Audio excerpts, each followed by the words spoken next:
Told you not to doubt us. The media always does. The Democrats always do. We're really grateful to have had the big victory on the floor just now. It was a big one. We will now get the committees operating on all cylinders. We have big menus of options and items, and one of the big ones is energy and commerce. That's where you'll be looking at, Medicaid, for example, which is the thing that the Democrats are trying to, frankly, lie to the American people about. No one has talked about cutting. Yeah, the timeline to get this done is as quick as we can get it done. By the end of May, we want a bill through the House to the Senate on the president's desk. Got the House vote, and now we're well on our way to getting, as we call it, the great big beautiful bill. It's a beauty. There's never been a bill like this one. That's President Trump and leading Republicans celebrating after the House approved the Senate budget bill yesterday. Kentucky Congressman Thomas Massie and Indiana Congresswoman Victoria Spartz were the only two no votes. They voted with Democrats. House Speaker Mike Johnson and Senate Majority Leader, John Thune, both agreeing to at least $1.5 trillion in spending cuts. Joining me now is Florida Congressman Byron Donalds. Congressman, it's great to see you this morning. Welcome. Thanks so much for being here. Good to see you. Tell me about morning, last Maria. night and passing this budget and what this means now. You're going away for the Easter recess. When you come back, what does that look like? Well, the budget yesterday was the framework. Through Easter recess, I anticipate that Speaker Johnson is going to be in contact with committee chairman on what the actual instructions are going to be coming out of committee, so that when we come back, these committees are now going to go through the process of passing the necessary spending cuts and all of the tax policies and other provisions that are going to go into the one big beautiful bill.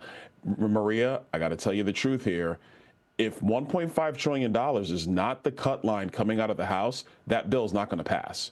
Because the budget hawks in our conference, people who cared about mandatory spending cuts and reforms, have been serious about this consistently for the last couple of months.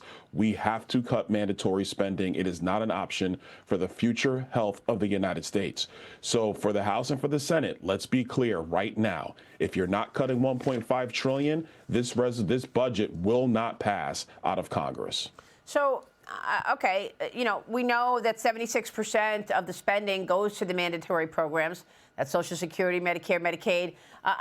When you look at this from a practical standpoint, where do you cut into that? I mean, what is your vision in terms of taking costs out of those programs, which, by the way, will go insolvent if you don't do something?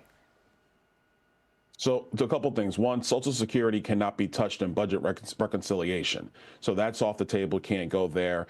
There is waste, fraud, and abuse in Medicaid to the tune of at least $600 billion that can be trimmed out of Medicaid, potentially more if you get creative. You have things like the IRA tax credits under the Biden administration, those Green New Deal slush fund tax credits. You can cut a lot of stuff out of that. If you cut it all, that's about $700 billion right there, depending on the scoring, how that comes back from CBO. And then there's other ancillary areas that you can go and trim back in mandatory spending. Maria, I've seen the math. There's been different allocations set where if you really had to be serious and get to the bone, you could do about $5 trillion.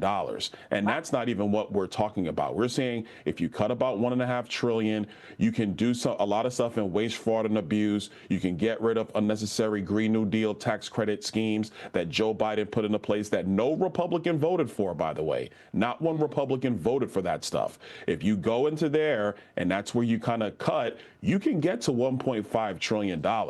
But members on Capitol Hill have to be serious about this point. I was quiet about the budget resolution because I agreed with President Trump. We had to get it passed. We had to move on to getting this deal done. But I will stress to you right now, if we're not cutting spending in a serious way, that reconciliation package will not pass the House. Okay, I want to get back to this in a second. Earnings are taking a front row seat this morning, and we had better than expected numbers from J.P. Morgan and earnings better than expected at Wells Fargo. We're just getting Morgan Stanley out. So let me get to Cheryl. She'll give us these numbers. Hold on right there, Congressman. Cheryl. Yeah, real quick, I'll hop in here. $2.60 a share. That is much better than the $2.20 that was expected expected for the profit side of the bank, earnings per share, and then it's a double beat. Revenue, $17.74 billion. Street was only looking for $16.58 billion. Marie, it's the trading desk at Morgan Stanley that is shining in this report because that desk actually cashed in on the volatility. So the traders are getting a lot of credit right now for the strong beat at Morgan Stanley. They do have a big consumer business. I'll dig into that. We'll get to that later. Back to you, Maria. They've got a big wealth management business. Exactly. So, yeah. So there's that as well to look at, Cheryl. Yeah. So no, the numbers are good here, and the provision for credit loss is $135 million. That's not a big number. That's not a red flag. Okay. Stock is up 1 1/3% on that. So we get the earnings taken care of. Congressman Byron Donalds is with us this morning. And, Congressman, you just said if you don't see the evidence of cutting $1.5 trillion, you do not expect this to pass. You got to get those cuts in there. Let's say, hypothetically, you all are able to identify those cuts and you do get to $1.5 trillion. If you were to get those cuts in there, do you think there's still time to get a bill on the president's desk by the end of May? I anticipate it's possible. I mean, we'll have to move very fast. We'll see what happens in the Energy and Commerce and Ways and Means committees when we come back from the Easter break.